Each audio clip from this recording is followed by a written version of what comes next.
Se você já percebeu que a escola não está atendendo às suas expectativas, está falhando com você e com o seu filho, também já entendeu que não adianta mudar de escola, que os problemas são os mesmos e as diferenças são quase que cosméticas, então você precisa saber, afinal de contas, o que é o homeschooling. Eu sou Marília Zamoner, eu sou advogada, mãe educadora e apaixonada pela educação domiciliar, ou homeschooling. Nesse vídeo você vai aprender o que é o homeschooling e que vai um pouquinho além do que a palavra pode nos indicar. Não é bem aquilo que você está pensando, então fica comigo. Homeschooling, a palavra já dá uma dica, é escola em casa. Mas isso significa exatamente o que é? Porque para a gente entender que a escola veio para dentro de casa, a gente precisa primeiro entender uma coisa. Aquilo que aconteceu na pandemia não é homeschooling. Embora a escola de fato tenha entrado dentro de casa através das nossas telas de computador e muitas famílias perceberam exatamente qual é o trabalho da escola. E não era bem aquilo que a gente estava pensando que era. E é por essa razão que de mais de 35 mil famílias, segundo o levantamento do Senado Federal de 2022, estão utilizando-se desse gênero de educação e esse número só está crescendo. Afinal de contas, como que a gente pode definir homeschooling? Como é que é essa prática de educação? Para isso, a gente precisa saber qual é o papel da escola e qual é o papel da família na educação dos nossos filhos. E esse é um assunto que não está muito claro. A gente percebe que se de um lado as famílias pensam que o papel da escola é de outro lado a gente percebe que não é isso que é realmente. A gente como família, a gente espera ou imaginava que o papel da escola estava mais relacionado à instrução. Instrução, quer dizer, colocar conhecimento, trazer conhecimento para os nossos filhos. Então, qual é o papel da escola? A alfabetização, a aritmética, o ensino das ciências de um modo geral, aquilo que está ao redor no nosso mundo atual. Talvez tenha fundamentos históricos, porque na verdade a escola meio que surgiu por conta disso mesmo. A escola é uma instituição mais ou menos recente, não ultrapassa os 200 anos, ou seja, ela meio que coincide com a Revolução Industrial. E como as fábricas, então recém-surgidas, começaram a precisar de muita mão de obra, as escolas institucionais, ou seja, organizadas e direcionadas e regulamentadas pelo Estado, passaram a atender a essa necessidade, qual seja a produção de mão de obra, para atender essa demanda de trabalho que as fábricas precisavam. Porém, a educação clássica, aquela lá dos gregos e tudo mais, era muito diferente disso. Ela tinha outros objetivos. Os objetivos não eram a preparação para o trabalho, não era o desenvolvimento de um ofício ou uma forma de sobreviver. Ela ia muito além disso. Então, afinal de contas, qual é o papel da educação escolar? Por exemplo, é muito comum a gente ver o professor falar: educação vem de casa. A que ele se refere.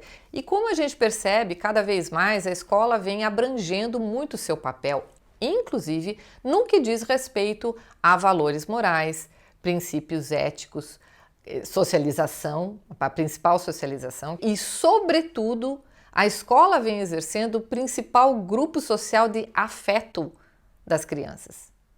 E é nesse ponto precisamente que a gente começa a se incomodar. A escola passou a assumir a formação da personalidade das crianças. E é exatamente isso que se fala quando se diz educação integral. Não se está falando de educação em tempo integral, para melhorar os níveis educacionais brasileiros, que a gente sabe muito bem estão cada vez pior. Não.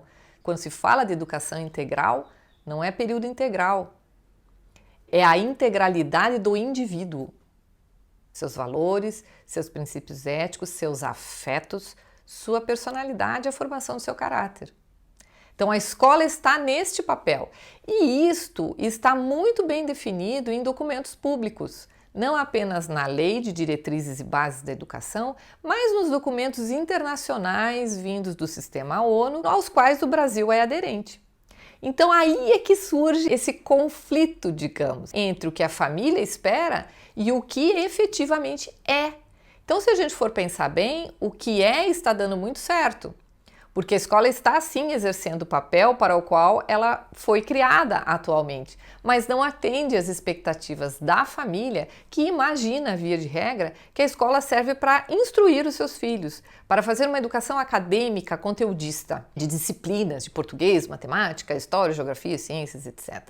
E é nesse momento que nós nos sentimos insatisfeitos com os resultados que a escola traz para os nossos filhos. E é exatamente nesse momento que entra a educação domiciliar ou homeschooling. Veja que homeschooling, ou seja, escola em casa, tem uma etimologia muito diferente de educação domiciliar. Primeiro, porque não é a escola que entra dentro de casa, é a família que continua a educação, portanto, a educação que ela promove desde que a criança nasce, até sim os níveis acadêmicos. Você acha que valeu até aqui? Deixa o seu like e se inscreve no canal, porque assim o YouTube entende que você curte esse tipo de conteúdo e ele começa a oferecer mais desse tipo de conteúdo para você. A mensagem que eu gostaria de deixar nesse vídeo é precisamente essa. O homeschooling, ou a educação domiciliar, ela é a continuidade da educação da família. Ela não é um rompimento. O rompimento é a escola. O rompimento é a educação escolar.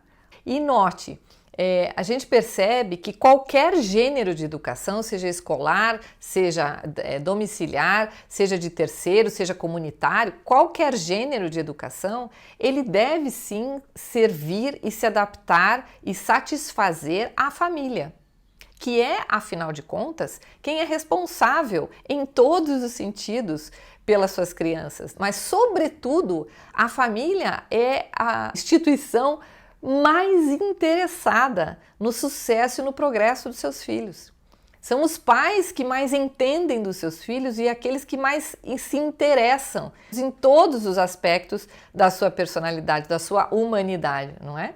Então, cabe a eles, segundo inclusive o Pacto San José da Costa Rica, o Tratado de Direitos Humanos ao qual o Brasil é signatário, cabe à família decidir qual é o gênero de educação que vai aplicar aos seus filhos. Espero que você tenha curtido o vídeo. Se você gostou, deixe o seu like, se inscreva no canal e até o próximo.